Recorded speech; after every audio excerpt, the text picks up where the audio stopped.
Margo's Got Money Troubles season finale. The People's Court.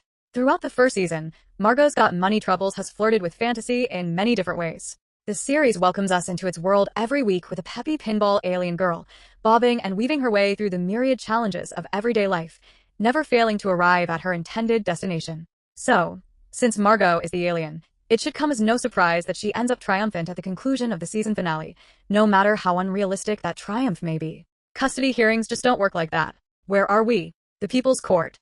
After last week's episode dropped, I spotted lots of criticisms in the comments, hi friends, about how the series' pacing and tone took a sharp turn from its usual gentle, fun, fairy tale vibe and that the drastic shift was shocking. I agree with this assessment.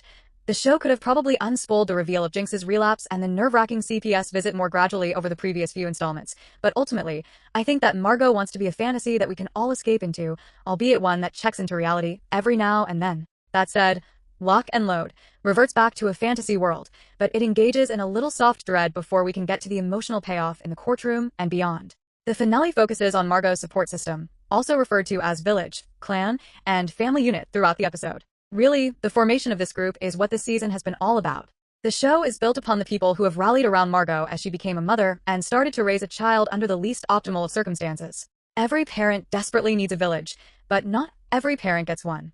Margo has been luckier than most. Sure, her support system is flawed. Later on, Margo calls it a messy, complicated clan, but it's one she can always count on when things get rough. The opening shot establishes the strength of her chosen family unit as she struts into a legal meeting with her mother and father flanking each shoulder. It's a striking and effective visual, mostly because we have grown to know and love each of these people over the past 8 episodes. Margo's narrative is fun and unique, but it's mostly a strong show because of the indelible characters brought to vivid life by amazing actors. If any Emmy voters happen to be reading, Nick Offerman, Michelle Pfeiffer, and Elle Fanning fully deserve recognition for their work on this series. Please and thank you. As Margo and her clan navigate the aftermath of the disastrous CPS visit, lovely lawyer Lace starts to get a bit frustrated. Margo aces her at-home psych eval, but when the information is presented to Mark at the second mediation meeting, he won't accept it.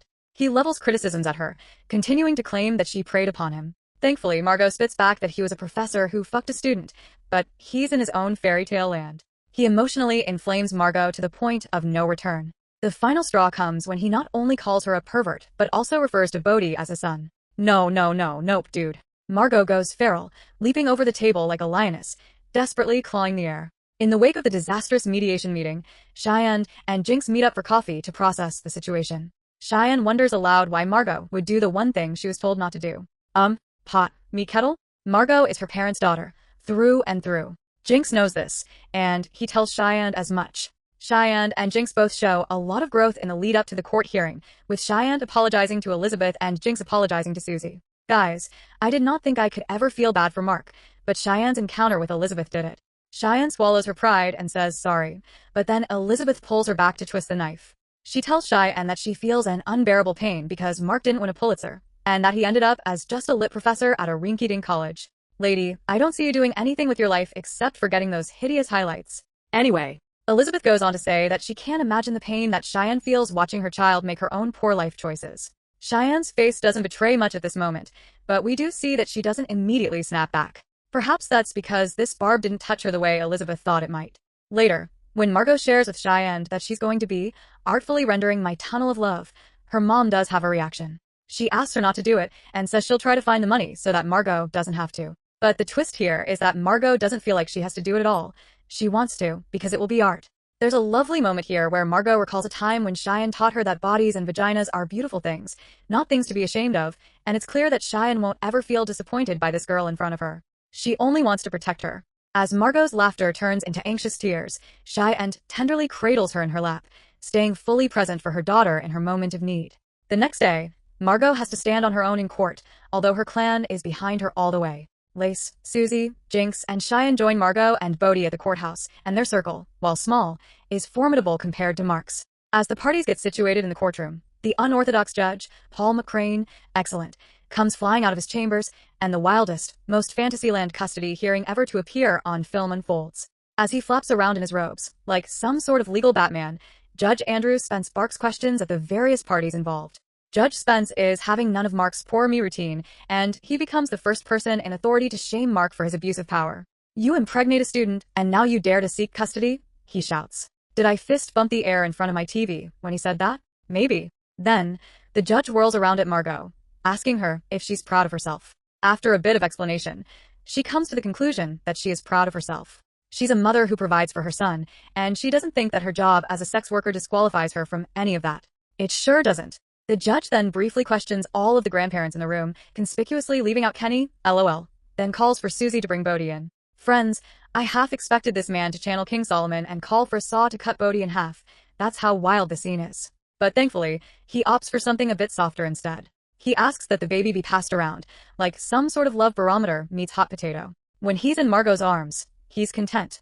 When he's passed to Grandpa Jinx, king of the baby bounces, he's also content. Then, it's Cheyenne's turn. This moment has been carefully orchestrated for the entirety of the series, with Cheyenne constantly nervous about holding her grandson for fear that he will cry, and damn if that emotional manipulation doesn't feel good when Cheyenne sways with Bodhi, and he coos happily in her arms. She bursts into tears and the judge is confused as to why, but oh, we know. Of course, when Margot hands Bodhi to Mark, he immediately starts crying. Just like custody court, this isn't how babies work. They'll pretty much go to anyone until they're older, but it's a fun device for this moment. Mark redeems himself a little bit by crying, because it's the first time he's held his son, but Margot again, rightfully, chafes at the concept that her little guy belongs to Mark in any way. She clutches Bodhi to her chest and makes her final plea to the judge. I am his mother, she declares, terrified at the prospect of losing her child. This is yet another moment designed to pull at our heartstrings, and again, it totally worked on me. The judge utters a terrifying sentence, this child should know his father, but then, just as quickly, awards a sole 2 weekends a month to Mark. Add in 2 weeks every summer, and that's every 90s divorce settlement, ever.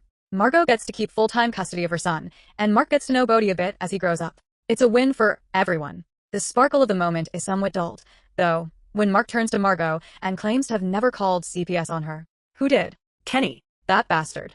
Kenny does admit to calling CPS when he's backed into a corner, but I don't think anyone in the family is going to forget what he did anytime soon. His reasoning is very shaky and Jinx-focused, leading me to believe that he might have wanted Jinx out of the picture because he's a threat to his and Cheyenne's relationship. And you know what? He's right. But that certainly doesn't make calling CPS okay. Seeing as the only reaction we get to the Kenny/CPS reveal is Margot's horrified expression, I think we're in for a big clash between these two in season 2. In the end, though, Margot gets to live her life, creating fantasies and narratives for other people on the internet. As the season ends, she tucks her baby into bed, heads into her gorgeously designed studio, gives her bestie Susie a nod for helping her bring her vision to life, and gets situated in front of the camera. The splendor of her poon will pay for her future, but it also birthed the little boy who made her current life possible. As Margot clicks the shutter, it's not lost on me that we don't get to see the sensationalized version of her tunnel of love, not that we'd want to, but we did get a glimpse of it back when Bodhi was born. Vaginas are surely magical and powerful. The dynamic conclusion of the season reminds us that, in a world that often seems hell-bent on taking what it wants from women, it remains possible for us to take back ownership of our bodies and narratives in a way that makes sense to us. Don't forget to like, share, and subscribe.